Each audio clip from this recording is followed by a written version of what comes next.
1945년 5월 12일, 버마 정글의 진흙투성이 참호였습니다. 3명의 구르카 소총수들은 어둠 속에 웅크리고 있었습니다. 그들은 200명 이상의 일본군 병사들이 덤불 속을 기어가는 소리를 들었습니다. 그들은 자신들의 진지를 향해 오고 있었습니다. 소총수 라치만 구룽은 27살이었습니다. 그의 키는 4피트 11인치였습니다. 그는 자신의 리 엔필드 소총을 움켜쥐고 기다렸습니다. 그의 진지는 영국군 방어선 전체에서 가장 전방에 있었습니다. 이곳은 전체 방어선의 핵심이었습니다. 만약 이 진지가 함락된다면 일본군은 충만을 돌아 공격할 것이었습니다. 포위된 구르카 2개 중대가 학살될 것이었습니다. 새벽 1시 20분, 수류탄들이 떨어지기 시작했습니다. 구룽은 첫 번째 수류탄이 어둠 속에서 포물선을 그리며 떨어지는 것을 보았습니다. 그것은 그의 참호 바로 바깥에 떨어졌습니다. 그는 그것을 재빨리 집어 다시 던졌습니다. 폭발은 정글을 순식간에 밝혔습니다. 수십 명의 일본군 병사들이 그의 진지로 돌진하는 것이 드러났습니다. 또 다른 수류탄이 참호 안으로 떨어졌습니다. 구룽은 그것을 잡고 공격자들에게 던졌습니다. 그것은 공중에서 폭발했습니다. 세 번째 수류탄이 그의 발치에 떨어졌습니다. 그는 몸을 굽혀 그것을 집어들었습니다. 그러나 이 수류탄은 그의 손에서 폭발했습니다. 폭발은 그의 오른손 손가락들을 날려버렸습니다. 파편들이 그의 얼굴을 찍고 오른쪽 눈을 파괴했습니다. 화상이 그의 팔과 가슴 그리고 다리를 뒤덮었습니다. 참호 안에 있던 다른 2명의 구르카 병사들도 같은 폭발로 부상을 입었습니다. 200명의 일본군 병사들이 소리를 지르며 달려왔습니다. 그들은 총을 쏘고 더 많은 수류탄을 던졌습니다. 구룽은 피를 흘리고 있었습니다. 그는 반쯤 눈이 멀었고 오른손 대부분을 잃었습니다. 어떤 이성적인 군인이라도 항복하거나 죽었을 것입니다. 라치만 구룽은 왼손으로 자신의 소총을 잡고 적을 죽이기 시작했습니다. 다음 4시간 동안 그는 그 참호를 홀로 지켰습니다. 그는 한 손으로 총을 쏘고 재장전하며 다시 발사했습니다. 그는 일본군에게 구르카와 싸우러 오라고 소리쳤습니다. 새벽이 밝고 일본군이 마침내 후퇴했을 때 39의 적군 시신이 그의 진지 앞에 놀아 있었습니다. 31명의 병사들이 한 손을 가진 한 명의 병사에 의해 죽임을 당했습니다. 그는 모든 전쟁 규칙에 따르면 전투 첫 번째 1분 안에 죽었어야 할 사람이었습니다. 이것은 제2차 세계대전 역사상 가장 놀라운 1인의 저항에 대한 알려지지 않은 이야기입니다. 한 소년이 가난에서 벗어나기 위해 영국군에 입대했던 네팔의 산골 마을에서 시작됩니다. 죽음을 거부한 구르카를 공격했을 때 무슨 일이 벌어지는지 일본 제국군이 알게 된 버마 전역까지 이어집니다. 수류탄이 그의 손을 파괴한 순간부터 그에게 빅토리아 십자 훈장을 안겨준 내의 시간의 지옥 같은 시간까지입니다. 한 명의 소총수가 롱기에는 2손이 필요하지 않음을 어떻게 증명했는지 알아보십시오. 그것은 단지 포기하지 않겠다는 의지를 필요로 합니다. 네팔, 1917년 12월입니다. 라치만 구룽은 카트만두 서쪽 언덕에 있는 작은 마을 다카니에서 태어났습니다. 그의 아버지는 작은 밭을 경작했습니다. 그것은 가족을 먹여 살리기에 겨우 충분했습니다. 네팔 산악 지역의 삶은 가난과 힘든 노동을 의미했습니다. 기회는 거의 없었습니다. 젊은이들에게는 2가지 선택지가 있었습니다. 아버지처럼 농사를 짓거나 구르카 병사로 영국령 인도군에 입대하는 것이었습니다. 구르카는 1815년부터 영국을 섬겨온 네팔의 전설적인 병사들이었습니다. 구르카 병사들은 대영 제국 전역에서 적들을 두렵게 하는 명성을 가지고 있었습니다. 그들은 두려움이 없고 잘 훈련되어 있었습니다. 모든 구르카 병사들이 쿠크리 칼을 가지고 있었습니다. 그들은 이 구부러진 칼을 파괴적인 효과로 사용하는 방법을 알고 있었습니다. 영국 지휘관들은 거의 모든 다른 보병들보다 그들을 높이 평가했습니다. 2번의 세계대전에서 독일군 병사들은 구르카 란대와 맞서는 것을 두려워하게 되었습니다. 버마에 주둔한 일본군 병사들도 마찬가지였습니다. 구르카의 좌우명은 간단했습니다. 겁쟁이가 되느니 죽는 것이 낫다. 구룽은 구르카 영웅들의 이야기를 들으며 자랐습니다. 그의 마을과 같은 곳 출신의 사람들은 메달을 획득했습니다. 그들은 인도와 아프가니스탄, 프랑스에서 영국을 위해 싸웠습니다. 군은 안정적인 급여와 존경을 제공했습니다. 또한 자급자족 농업에서 벗어날 수 있는 길을 제시했습니다. 그러나 입대하려면 잔혹한 선발 과정을 통과해야 했습니다. 최소 신장 요건인 5피트를 충족해야 했습니다. 구릉은 4피트 11인치였습니다. 그는 요구사항보다 작았습니다. 정상적인 상황이었다면 그는 거절당했을 것입니다. 하지만 1940년의 상황은 정상적이지 않았습니다. 그해 12월, 구릉은 영국군 징병소로 걸어갔습니다. 제2차 세계대전은 빠르게 확산되고 있었습니다. 독일은 유럽 대부분을 장악했습니다. 일본은 아시아를 휩쓸 준비를 하고 있었습니다. 영국은 병사들이 절실하게 필요했습니다.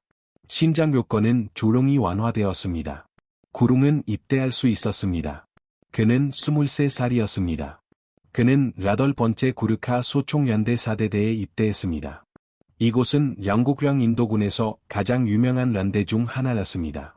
그가 어떻게 입대하게 되었는지에 대한 이야기는 수년 동안 여러 가지 방식으로 전해져 내려왔습니다. 한 가지 이야기에 따르면 그의 아버지가 그를 마을 상점으로 보냈다고 합니다. 담배를 사기 위함이었습니다. 그는 입대하려던 친구를 만났습니다. 그들은 함께 징병소로 갔습니다. 구릉은 담배를 가지고 집으로 돌아오지 않았습니다. 그는 군대로 사라졌습니다. 5년 뒤 그는 한쪽 눈과 오른손 대부분을 잃은 채 돌아왔습니다. 그의 아버지는 담배 대신 이야기를 듣게 되었습니다. 그 이야기가 사실이든 과장되었든 사실은 분명합니다. 구릉은 1940년 12월에 입대했습니다. 그는 훈련을 마쳤습니다. 그는 리 엔필드 소총 다루는 법을 배웠습니다. 정글전 전술을 숙달하고 구르카의 규범을 받아들였습니다. 공격 시의 적극성, 방어 시의 끈기, 절대 항복하지 않는 것, 명령 없이는 절대 후퇴하지 않는 것이었습니다. 마지막 한 명의 병사, 마지막 한 발의 총알까지 싸워라. 이것들은 단순히 말이 아니었습니다. 그것들은 구르카 정체성의 핵심이었습니다. 1944년, 구릉의 대대는 버마에 배치되었습니다. 버마 전역은 제2차 세계대전에서 가장 잔혹한 전장 중 하나였습니다. 빽빽한 정글과 몬순 비가 있었습니다. 말라리아와 이질 같은 질병들은 전투만큼 많은 병사들을 죽였습니다. 일본 제국군은 1942년에 동남아시아 대부분을 정복했습니다. 그들은 적군이나 포로에게 자비를 보이지 않았습니다. 일본군 병사들은 죽을 때까지 싸우라는 명령을 받았습니다. 그들은 상대방도 똑같이 하기를 기대했습니다. 항복은 불명예였습니다. 포로는 고문을 의미했습니다. 영국군과 인도군은 1944년부터 버마를 통해 일본군을 천천히 밀어내고 있었습니다. 익스텐디드 캐피털 작전은 버마 중부를 탈환하고 일본군의 보급선을 끊는 것을 목표로 했습니다. 8번째 구르카 소총연대는 이 공세의 일부였습니다. 그들은 늪을 통과하고 강을 건너며 정글로 덮인 언덕을 올랐습니다. 모든 진격은 매복 공격과 저격수들을 의미했습니다. 또한 광신적인 일본군 수비병들은 후퇴하기보다는 돌격했습니다. 1945년 5월 무렵, 버마에서의 일본군 진지는 무너지고 있었습니다. 연합군 병사들은 이라와디 강을 건넜습니다. 그들은 랑군을 향해 진격하고 있었습니다. 그러나 일본군은 아직 패배하지 않았습니다. 흩어진 부대들은 포위를 뚫고 남쪽으로 후퇴하려고 했습니다. 그들은 필사적이었고 위험했습니다. 좁아지는 포위망을 벗어나기 위해 어떤 것이든 공격할 준비가 되어 있었습니다. 5월 9일, 8번째 구르카 소총연대 4대대는 통다 마을 근처에서 명령을 받았습니다. 그들은 일본군 철수 경로를 차단해야 했습니다. 지형은 진흙투성이 길막개가 있는 빽빽한 정글이었습니다. 몬순 비가 시작되었습니다. 모든 것이 좁고 미끄러웠으며 비참했습니다. 구르카 병사들은 방어 진지를 파고 기다렸습니다. 정보에 따르면 일본군 병력은 이 지역을 통과하고 있었습니다. 아무도 정확히 몇 명인지 알지 못했습니다. 그들이 언제 공격할지는 아무도 몰랐습니다. 단지 그들이 오고 있다는 것만 알고 있었습니다. 구릉의 중대, 즉 시중대는 락경사면에 배치되었습니다. 참호들은 비탈면에 팔아 있었습니다. 중첩대는 사격 범위가 있었습니다. 이것은 표준 방어 전술이었습니다. 그러나 정글은 대부분의 방향에서 시야를 수십 야드로 제한했습니다. 일본군은 발각되기 전에 가까이 접근할 수 있었습니다. 그들은 침투의 전문가들이었습니다. 그들은 소리 없이 움직이며 밤에 공격했습니다. 방어자들이 반응하기도 전에 진지를 점령했습니다. 구르카 병사들은 전에 그들과 싸워본 적이 있었습니다. 그들은 무엇을 예상해야 할지 알았습니다. 폭력, 속도, 수류탄, 총검과 칼을 이용한 근접 전투였습니다. 구릉의 소대는 가장 전방 진지에 배정되었습니다. 3명의 병사가 주된 영국군 방어선 약 100야드 앞에 있는 참호에 있었습니다. 그들의 임무는 단순하고도 자살적이었습니다. 조기 경보를 제공하는 것이었습니다. 일본군의 공격을 늦추는 것이었습니다. 나머지 중대에게 대응할 시간을 주는 것이었습니다. 그곳은 전체 방어선에서 가장 위험한 진지였습니다. 가장 먼저 공격당하고 가장 보강하기 어려웠습니다. 가장 점령당할 가능성이 높은 곳이었습니다. 구릉과 다른 2명의 구르카 병사들이 그 전방 참호를 점령했습니다. 그들은 가능한 한 진지를 개선했습니다. 참호를 더 깊게 파고 모래주머니를 쌓았습니다. 사격 범위를 확보하고 탄약을 쉽게 닿는 곳에 두었습니다. 구릉은 또한 자신의 쿠크리 칼을 참호의 흉벽 위에 놓았습니다. 그것은 팔이 닿는 곳에 있었습니다. 일본군이 그렇게 가까이 온다면 그에게는 그 칼이 필요했을 것입니다. 그 구부러진 칼날은 여러 세대의 구르카 병사들을 위해 적들을 죽여왔습니다. 그는 다루지 않을 것이었습니다. 5월 12일 밤, 일본군이 공격했습니다. 단순한 정찰이나 순찰이 아니었습니다. 전면적인 공세였습니다. 200명 이상의 병사들이 모든 것을 동원하여 시중대의 진지를 강타했습니다. 수류탄, 기관총, 소총, 그리고 수비병들을 공황에 빠뜨리도록 설계된 고함치는 돌격이었습니다. 그것은 방어선을 뚫기 위함이었습니다. 전체 공격은 방어선 한 구락을 겨냥했습니다. 구릉의 소대, 그의 참호, 즉 전체 진지의 핵심을 겨냥했습니다. 새벽 1시 20분, 구릉의 소대장인 나이크 대바싱보다는 막 그의 모든 부하들을 참호에 세웠습니다. 그때 수류탄들이 떨어지기 시작했습니다. 일본군 병사들은 어둠을 틈타 가까이 기어왔습니다. 그들은 주 공격 전에 방어를 약화시키기 위해 수류탄을 던졌습니다. 보다는 구릉의 진지에서 몇 야드 뒤에 있는 자신의 참호에서 지켜보았습니다. 그는 수류탄 하나가 구릉의 참호 근처에 떨어지는 것을 보았습니다. 구릉이 그것을 집어 적에게 다시 던지는 것을 보았습니다. 폭발은 정글을 밝혔습니다. 수십 명의 일본군 병사들이 앞으로 돌진하는 것이 드러났습니다. 몇 초 후, 또 다른 수류탄이 구릉의 참호 안으로 떨어졌습니다. 그는 그것을 잡고 밖으로 던졌습니다. 그것은 공중에서 폭발했습니다. 일본군 병사들은 소리를 지르며 총을 쏘았습니다. 그들은 점점 더 가까이 다가왔습니다. 세 번째 수류탄이 어둠 속에서 포물선을 그리며 구릉의 발치에 바로 떨어졌습니다. 그는 몸을 굽혀 그것을 집어들었습니다. 그러나 던지기도 전에 그것은 폭발했습니다. 그 폭발은 치명적이었습니다. 수류탄은 그의 오른손에서 폭발하라 그의 손가락들을 날려버렸습니다. 그의 손바닥은 엉망이 되었습니다. 파편들이 그의 얼굴을 찢고 그의 오른쪽 눈을 파괴했습니다. 화상이 그의 오른쪽 팔과 가슴 그리고 얼굴을 뒤덮었습니다. 파편들이 그의 다리를 강타했습니다. 폭발의 힘은 그를 뒤로 내던졌습니다. 수십 군데의 상처에서 피가 쏟아져 나왔습니다. 참호 안에 있던 다른 2명의 구르카 병사들도 같은 폭발에 맞았습니다. 3명의 병사 모두 부상을 입었습니다. 그리고 200명의 일본군 병사들은 진지를 점령하기까지 몇 초밖에 남지 않았습니다. 참호 안에 있던 다른 2명의 구르카 병사들은 심하게 부상당했습니다. 그들은 싸울 수 없었고 피를 흘리며 혼란에 빠져 있었습니다. 일본군의 맹공격은 진지를 압도하기까지 몇 초밖에 남지 않았습니다. 다른 어떤 병사라도 참호를 버리고 주 방어선으로 후퇴했을 것입니다. 의료 지원을 찾았을 것입니다. 생존 본능이 그렇게 요구했을 것입니다. 그러나 라치만 구릉은 후퇴하지 않았습니다. 그는 심지어 주저하지도 않았습니다. 그는 왼손으로 자신의 소총을 잡았습니다. 리 엔필드 소총은 오른손잡이용으로 발사하도록 설계되었습니다. 볼트 액션은 탄약을 장전하기 위해 오른손이 필요했습니다. 구릉의 오른손은 파괴되었습니다. 그것은 피와 뼈가 뒤섞인 엉망진창이었습니다. 그것은 더 이상 작동하지 않았습니다. 그래서 그는 임기응변으로 대처했습니다. 그는 소총을 자신의 N쪽 엉덩이에 지지했습니다. N손으로 볼트를 조작하고 남은 한쪽 눈으로 조준했습니다.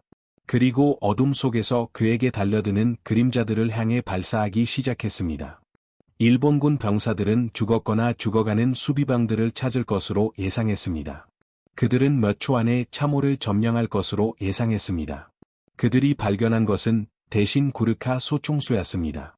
그는 정확하고 빠르게 반격하러 선두 공격자들을 죽였습니다. 그는 구르칼리어로 그들에게 소리치며 아서 싸우라고 말했습니다. 그는 그들에게 도전하며 죽기를 거부했습니다. 그 충격으로 일본군의 진격은 기중한 몇 초 동안 완전히 멈췄습니다. 그 시간은 구룽이 몇 명의 병사를 더 죽이기에 충분했습니다. 또한 일본군 대랄의 혼란이 퍼지기에도 충분했습니다. 공격자들은 전술을 바꿨습니다. 더 많은 수류탄이 구룽의 참호 안과 주위에 떨어졌습니다. 그는 더 이상 그것들을 다시 던질 수 없었습니다. 그의 오른손은 쓸모없었습니다. 그는 참호 벽에 몸을 바싹 붙였습니다. 폭발이 그를 덮치게 내버려 두었습니다. 그는 더 많은 파편 상처와 화상을 입었지만 계속 발사했습니다. 일본군은 진지를 향해 돌격하려 했습니다. 구룽은 그들을 하나씩 차례로 쏴서 쓰러뜨렸습니다. 시신들이 그의 참호 앞에 쌓았습니다. 죽은 병사들은 살아있는 병사들의 진격을 늦추는 장애물이 되었습니다. 구룽 뒤편에 있던 그의 진지에서 나이크 대바싱보다는 믿을 수 없다는 듯 지켜보았습니다. 그는 전에 전투를 본 적이 있었습니다. 그는 구르카 병사들이 놀라운 용기로 싸우는 것을 본 적이 있었습니다. 그러나 이것은 일반적인 용기를 넘어선 것이었습니다. 그는 무력화되어야 할 부상자였지만 완전한 병력의 분대만큼 효과적으로 싸웠습니다. 보라는 고랑의 진지를 보강하기 위해 병사들을 앞으로 보내려 했습니다. 일본군의 공격은 너무나 강렬했습니다. 그 전방 참호에 도달하려던 모든 병사들은 절반도 가지 못해 쓰러졌습니다. 그리하라 고랑은 혼자 싸웠습니다. 한 남자, 한쪽 눈, 한쪽 손으로 말입니다. 그의 진지를 뚫으려 했던 200명의 일본군 병사에 맞서 싸웠습니다. 신체적인 어려움은 거의 상상하기 힘들었습니다. 리 엔필드 소총은 9파운드의 무게였습니다. 한 손으로 볼트 액션을 조작하며 조준하고 발사하는 것은 힘과 협응력, 그리고 훈련이 필요했습니다. 고랑은 그러한 훈련을 전혀 받지 못했습니다. 그는 수많은 상처에서 피를 흘리며 실시간으로 충격 속에서 싸우며 배웠습니다. 한쪽 눈이 거의 보이지 않는 상황에서 일본군 병사들이 매 순간 그를 죽이려 했습니다. 고통은 극심했을 것입니다. 파괴된 손과 망가진 눈, 몸에 박힌 파편, 그리고 화상까지. 전투 부상은 충격을 야기합니다. 출혈은 허약함을 유발합니다. 대부분의 병사들은 그 외상으로 의식을 잃었을 것입니다. 고랑은 순전히 애지량만으로 의식을 유지했습니다. 그에게는 임무가 있었습니다. 참호를 사수하는 것입니다. 일본군을 막는 것입니다. 전우들을 보호하는 것입니다. 그 자신의 생존을 포함한 모든 다른 것은 부차적인 것이었습니다. 일본군은 무슨 일이 벌어지고 있는지 이해할 수 없었습니다. 그들은 방어군보다 최소 50대 1로 우세했습니다. 그들은 양국군 전선에서 가장 취약한 지점을 공격하고 있었습니다. 그들은 기습과 추진력을 가지고 있었습니다. 그런데 한 명의 부상당한 구르카 병사가 그들의 전면적인 공격을 막고 있었습니다. 장교들은 부하들을 독려하고 앞으로 나아가 저 빌어먹을 참호를 점령하려 했습니다. 모든 시도는 같은 결과로 이어졌습니다. 소총 사격, 죽은 병사들, 그리고 그 전방 진지에서 들려오는 저항의 애침이었습니다. 아서 구르카와 싸워라. 공격자들은 전술을 바꾸었습니다. 그들은 참호의 측면을 공격하려 했습니다. 고랑은 사격 방향을 바꾸어 접근로를 방어했습니다. 정글 지형은 공격 각도를 제한했습니다. 좁은 전선은 일본군이 압도적인 병력을 한 번에 투입할 수 없다는 것을 의미했습니다. 그들은 살상고락을 통해 접근해야 했고, 고랑은 모든 접근을 막았습니다. 폭발이 잠시 사륙 현장을 비출 때를 제외하고 전장은 칠흑같이 어두웠습니다. 고랑은 총구 섬광, 소리, 그림자를 향해 발사했습니다. 거의 작동할 수 없는 소총으로 간신히 보이는 목표물을 명중시켰습니다. 그의 분대장은 나중에 자신이 목격한 것을 설명하려 했습니다. 그는 고랑이 악마처럼 인간을 초월한 존재처럼 싸웠다고 말했습니다. 몇 초마다 또 다른 일본군 병사가 쓰러졌습니다. 적들은 고랑이 정확히 어디에서 발사하고 있는지 파악할 수 없었습니다. 그가 참호 안에서 이치를 바꿀 때마다 소총의 총구 섬광도 함께 움직였습니다. 일본군은 그가 있을 것이라고 생각하는 곳에 무작위로 발사했습니다. 대부분의 총탄은 빗나갔습니다. 고랑의 총탄은 빗나가지 않았습니다. 그는 숙련된 소총수였습니다. 한 손으로 싸우고 반쯤 눈이 먼 상태에서도 그는 정확했습니다. 두 눈으로 보고 두 손을 가진 병사들보다 더 정확했습니다. 시간은 의미를 잃었습니다. 전투는 총성, 폭발, 그리고 비명 소리의 끊임없는 포효였습니다. 고랑은 소총의 탄창이 빌 때까지 발사했습니다. 그는 왼손으로 재장전했습니다. 이 과정은 보통 두 손으로 해야 했고 몇 초밖에 걸리지 않았습니다. 한 손으로는 더 오래 걸렸습니다. 재장전하는 매 순간이 일본군이 진격할 수 있는 순간이었습니다. 고랑은 더 빠르게 재장전하는 법을 배웠습니다. 그는 어둠 속에서 탄약통을 더듬고 감각으로 장전했습니다. 그리고 소총을 다시 작동시켜 발사하기 시작했습니다. 이 과정은 밤새도록 수백 번 반복되었습니다.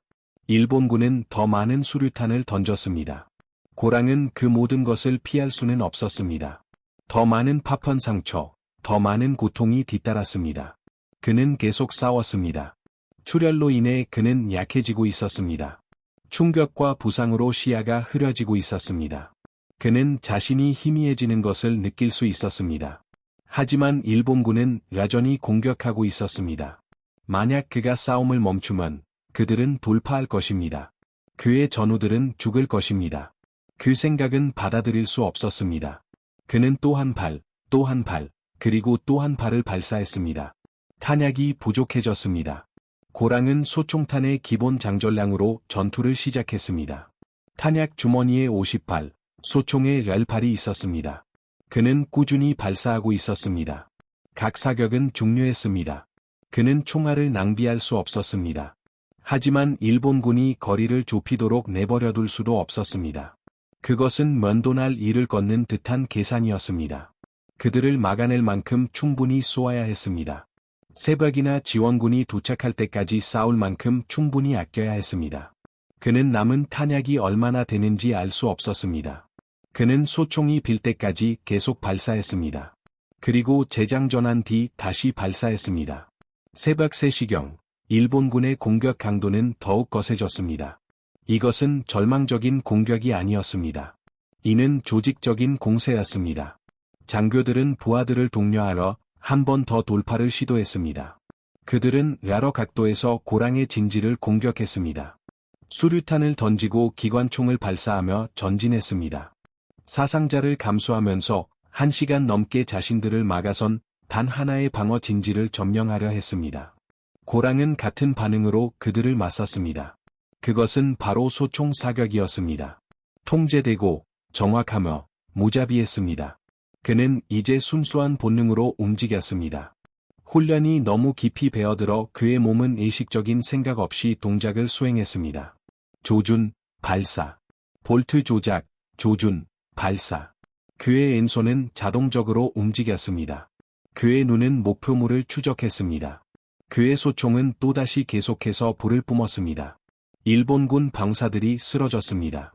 공격은 절벽에 부딪히는 파도처럼 그의 참호 앞에서 부서졌습니다. 새벽 4시경, 일본군의 공격은 추진력을 잃어가고 있었습니다. 장교들은 부하들을 다시 독려하여 또 다른 공격을 감행할 수 없었습니다. 너무 많은 사상자가 발생했습니다. 저 빌어먹을 참호 앞에 너무 많은 시체가 있었습니다. 죽지 않고 사륙을 멈추지 않는 보이지 않는 악마에 대한 두려움도 너무 컸습니다. 공격자들은 후퇴하라 재정비하고 무엇을 해야 할지 알아내려 했습니다. 그들은 여전히 방어군보다 압도적으로 많았습니다. 하지만 그 병력을 제대로 활용할 수 없다면 숫자는 중요하지 않았습니다. 그 병력을 활용한다는 것은 고랑의 살상고락을 통과하라 진격하는 것을 의미했습니다. 누구도 그 참호 앞에서 다음으로 죽을 병사가 되고 싶어 하지 않았습니다. 고랑은 잠시의 소강 상태를 이용해 상황을 점검했습니다. 그는 거의 의식이 없었습니다. 출혈과 쇼크가 그를 쇠약하게 만들고 있었습니다. 그의 오른손은 축 늘어져 쓸모없었습니다. 그의 오른쪽 눈은 망가졌습니다. 파편 상처가 그의 몸을 뒤덮었습니다. 움직일 때마다 새로운 고통이 찾아왔습니다. 그는 남은 탄약이 얼마나 되는지 알 수 없었습니다. 그는 탄약 주머니에서 탄약을 더듬어 찾았습니다. 많지 않았습니다. 아마도 한 번 더 공격을 막아낼 정도였을 것입니다. 어쩌면 아닐 수도 있었습니다. 그는 의료 지원에 대해 생각하지 않았습니다. 후송에 대해서도 생각하지 않았습니다. 그저 어둠을 주시했습니다. 다음 공격을 기다렸습니다. 소총을 준비된 상태로 유지했습니다. 그의 뒤에서는 나머지 시중대 병사들이 그들의 진지를 사수하고 있었습니다.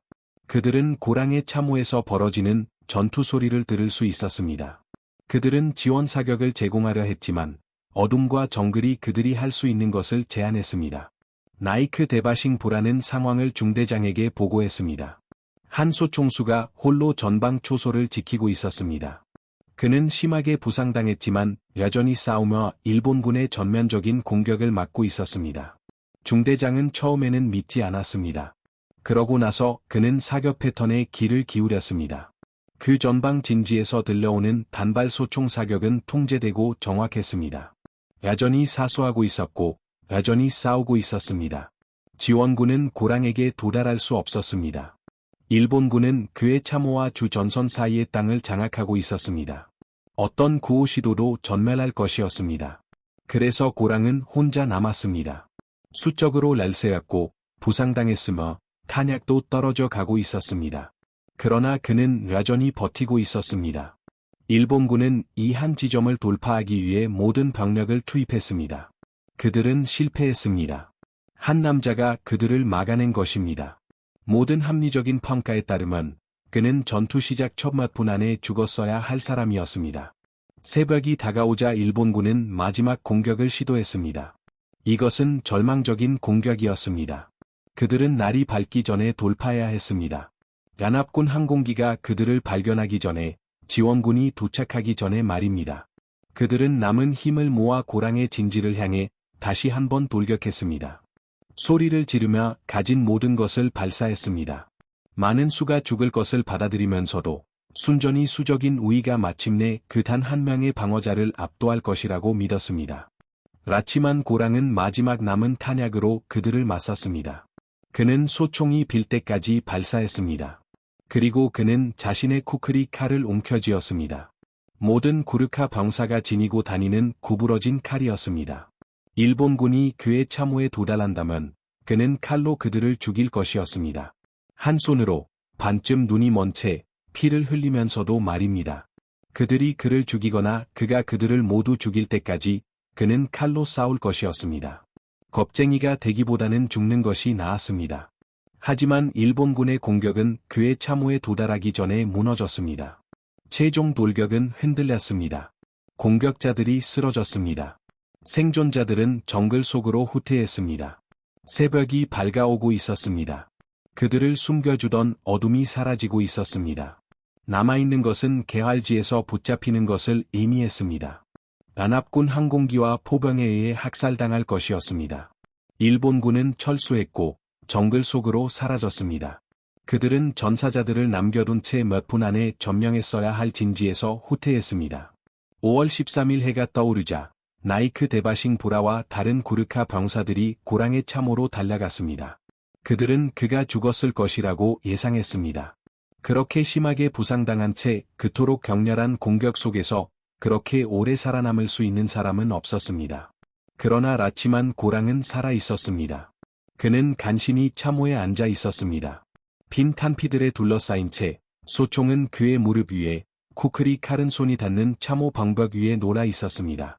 그의 오른손은 파괴되었고 오른쪽 눈은 사라졌으며 사방에 피가 흥건했습니다.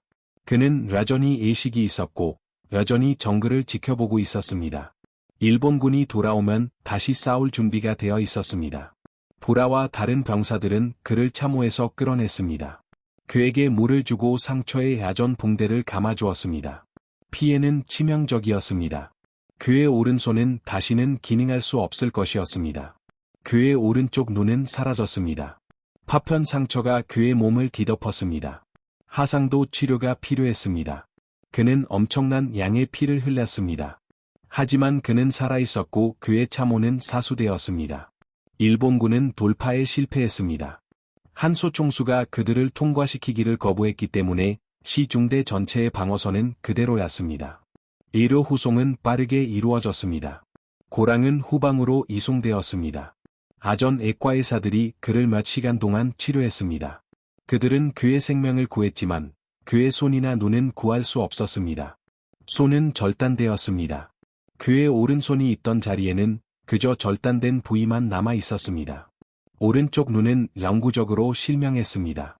몸에서 파편 조각들이 제거되었습니다. 하상도 치료되었습니다. 그는 살아남겠지만 결코 이전과 같을 수는 없었습니다. 고랑이 후송되는 동안 다른 구르카 병사들이 그의 참호 주변 전장을 조사했습니다. 그들이 발견한 것은 그들을 놀라게 했습니다. 그의 진지에서 몇 야드 이내에 31구의 일본군 시신이 널려 있었습니다. 31명의 확인된 사살자들은 모두 한 남자가 해냈습니다. 한 손으로 4시간 동안 계속된 전투에서 해낸 것입니다. 물리적인 증거가 말보다 더 잘 이야기해 주었습니다. 핏자국은 부상당한 일본군이 어디로 끌려갔는지를 보여주었습니다. 땅에 흩어진 장비는 확인된 사망자에 훨씬 더 많은 사상자가 있음을 나타냈습니다. 고랑은 혼자서 최소 200명의 병사들에 의한 공격을 막아냈습니다. 빅토리아 십자 훈장 추천은 즉시 이루어졌습니다. 나이크 데바싱 보라는 자신이 목격한 것에 대한 상세한 보고서를 작성했습니다. 중대장이 이를 승인했습니다. 대대사령부는 이를 상부에 전달했습니다. 이것은 영웅주의를 정의하는 종류의 행동이었습니다. 한 남자가 압도적인 역경에 맞서 불가능한 진지를 사수했습니다. 치명적인 부상에도 불구하고 싸웠습니다. 결코 후퇴하지 않았고 결코 항복하지 않았습니다. 순수한 의지력과 기술로 그의 중대 전체를 구했습니다. 어떤 행동이 롱맹에 대한 최고의 훈장을 받을 자격이 있다면 바로 이것이었습니다. 빅토리아 십자 훈장 표창은 승인되었고 1945년 8월 9일 런던 가제트에 실렸습니다. 전쟁이 끝나기 불과 며칠 전이었습니다. 표창 내용은 다음과 같았습니다. 소총수 라치만 고랑은 소대에서 가장 전방에 있는 초소를 지키고 있었습니다. 그곳은 최소 200명의 일본군 적군의 공격을 정면으로 받았습니다. 그는 2번이나 자신의 참호에 떨어진 수류탄을 다시 던져냈습니다. 그러나 3번째 수류탄이 그의 오른손에서 폭발했습니다. 그의 손가락을 날려버리고 팔을 산산조각 냈습니다. 얼굴, 몸, 그리고 오른쪽 다리에도 심한 부상을 입혔습니다. 그의 전후 2명도 심하게 다쳤습니다. 그러나 이제 혼자가 된 소총수는 부상을 무시하고 왼손으로 4시간 동안 소총을 장전하고 발사했습니다.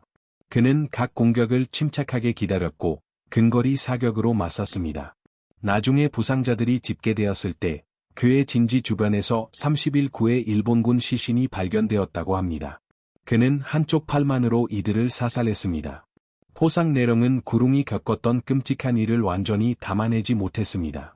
그는 4시간 동안 끊임없이 전투했습니다. 피를 흘리고 반쯤 눈이 먼 채 극심한 고통에 시달렸습니다. 안전한 어둠 속에서 한 손으로 소총을 조작했습니다. 그는 50대 1로 수적 열세인 적과 싸웠습니다. 지원도, 증원군도, 후퇴도 없었습니다.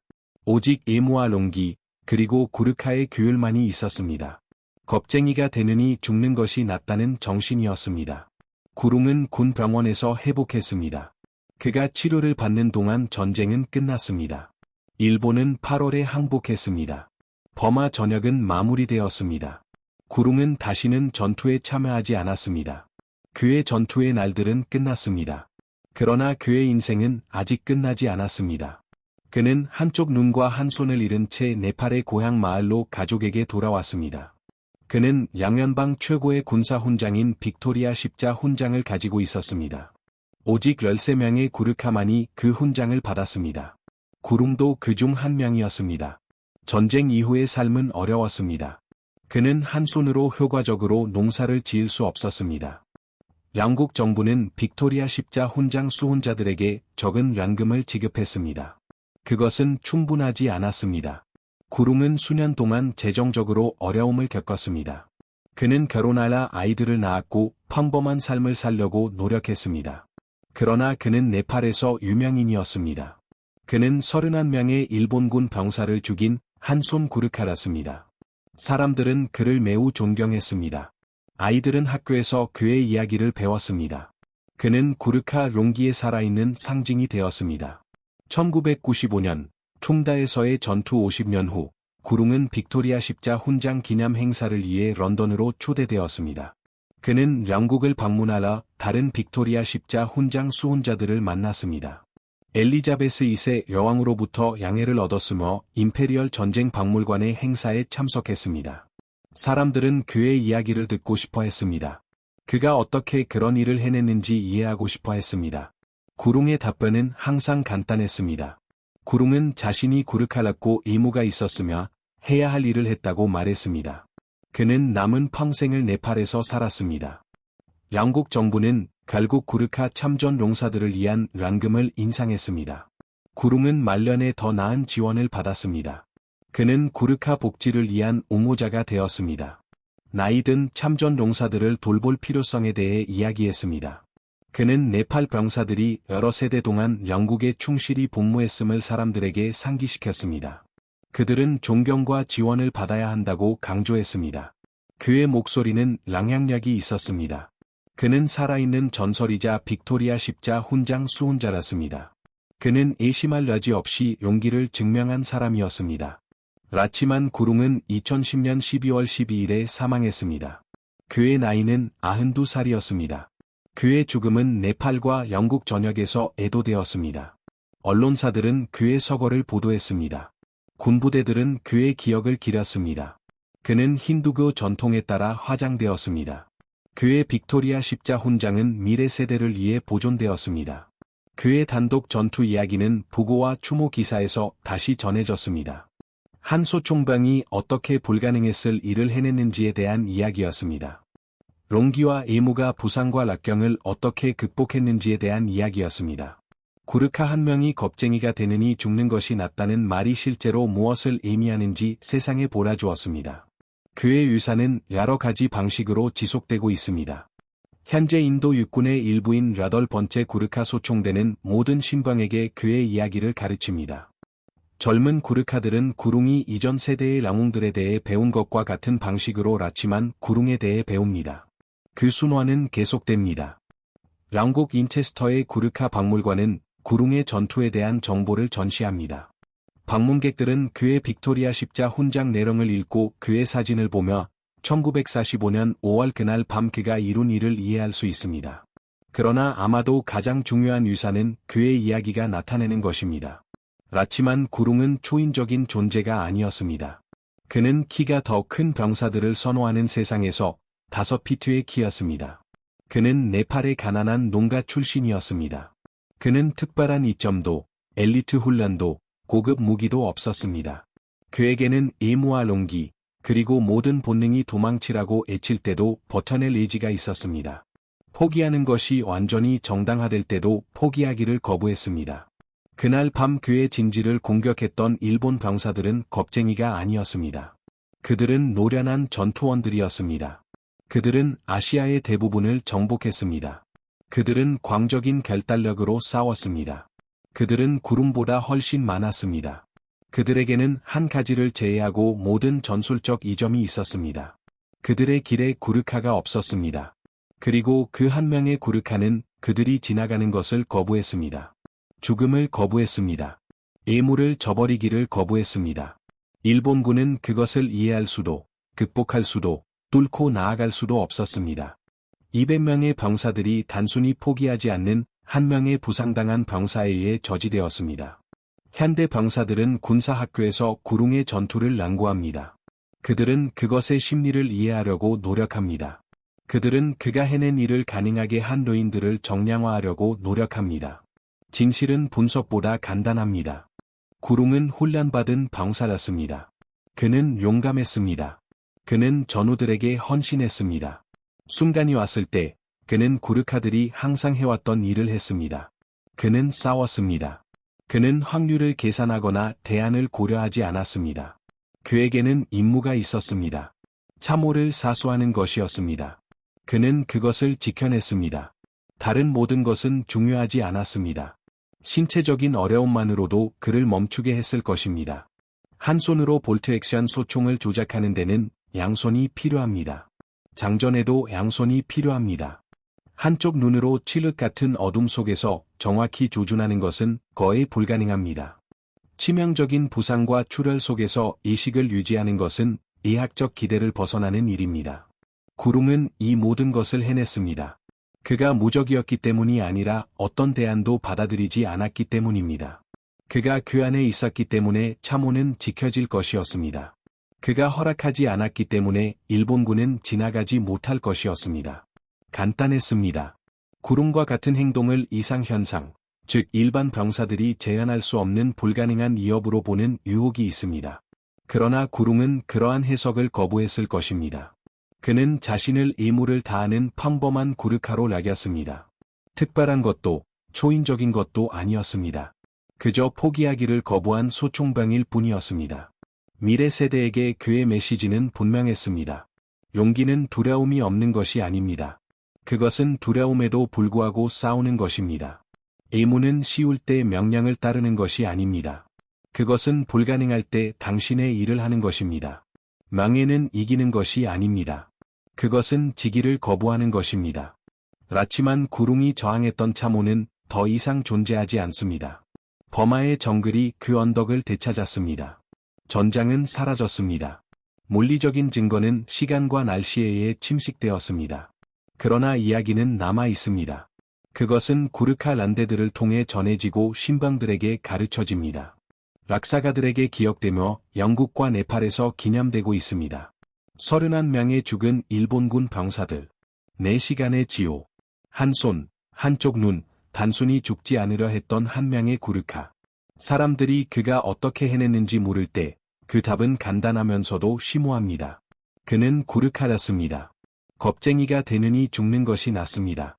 1945년 5월 13일, 라치만 구룽은 그 격언이 단순한 말이 아님을 증명했습니다. 그것은 현실이었습니다. 그것은 의무였습니다. 그것은 그의 존재 자체였습니다. 일본군은 그 교훈을 가장 힘든 방식으로 배웠습니다. 그리고 세상은 한 손을 가진 한 남자가 단순히 포기하지 않을 때 무엇을 이룰 수 있는지 배웠습니다. 이 이야기가 당신에게 감동을 주었다면 이 영상의 좋아요를 눌러주시면 영광이겠습니다. 이런 이야기들을 밝혀내기 위해서는 수일간의 조사가 필요합니다. 여러분의 지원은 제2차 세계대전에 더 많은 잊혀진 영웅들을 발굴하는 데 도움이 됩니다. 구독하고 알림을 켜서 위대한 세대의 또 다른 놀라운 이야기를 놓치지 마세요. 아래 댓글로 여러분의 의견을 듣고 싶습니다. 어느 나라 어느 도시에서 시청하고 계신지 알려주세요. 많은 분들이 군에 복무했거나 이 전쟁에서 싸운 아버지나 할아버지를 두셨을 것입니다. 고르카 란데에서 복무한 사람을 아시나요? 불가능한 역경에 맞서 싸운 병사들의 비슷한 이야기를 들어보셨나요? 아래에 여러분의 기억과 생각을 공유해 주세요. 시청해 주셔서 감사합니다. 이 이야기들을 기억해 주셔서 감사합니다. 라치만 구룽은 락사책에 짧게 언급되는 것 이상의 대우를 받을 자격이 있습니다. 그는 그가 어떤 전사였는지 기억될 자격이 있습니다.